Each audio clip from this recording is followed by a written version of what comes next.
ஒரு ஏவுகணை ஆனா உள்ள 80 குண்டுகள். ஈரானின் இந்த புது அட்டாக் பத்தி கேள்விப்பட்டீங்களா? போர் முடிஞ்சாலும் பல வருஷத்துக்கு இது உசுர வாங்கும். இது உலகத்துக்கே பெரிய ஆபத்து. கவனமா கேளுங்க. இஸ்ரேல் மேல ஈரான் இப்ப வீசினது சாதாரண ஏவுகணை கிடையாது. இது கிளஸ்டர் பாலிஸ்டிக் ஏவுகணை.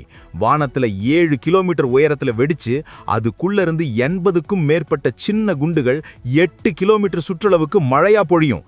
டெல் அவீவ் நகர மக்கள் மேல இது விழுந்ததுல பல பேர் காயம். பிப்ரவரி 28 இருந்து இந்த தாக்குதல்களால 1000 பேருக்கு மேல பாதிப்பு. நம்ம ஊரு தீபாவளி சரவடி மாதிரி தான் நினைச்சிடாதீங்க. இது ஒரு மாபெரும் பேரழிவு.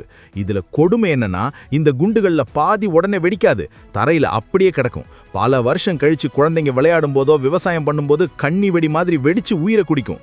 இதுக்கு பேர் தான் கிளஸ்டர் பாம்ஸ். ஐநா சபையே தடை செஞ்ச கொடூரமான ஆயுதம் இது. ரஷ்யா சீனா உதவியோட ஈரான் இதை செஞ்சிருக்கலாம்னு சொல்றாங்க. இப்ப இந்த போர் பதற்றம் நம்ம இந்திய பெருங்கடல் வரைக்கும் வந்தாச்சு. தடை செய்யப்பட்ட இந்த மாதிரி ஆயுதங்களை பயன்படுத்துறது சரியா தப்பா? உங்க கருத்தை கமெண்ட்ல சொல்லுங்க. வீடியோவை லைக் பண்ணிட்டு ஷேர் பண்ணுங்க.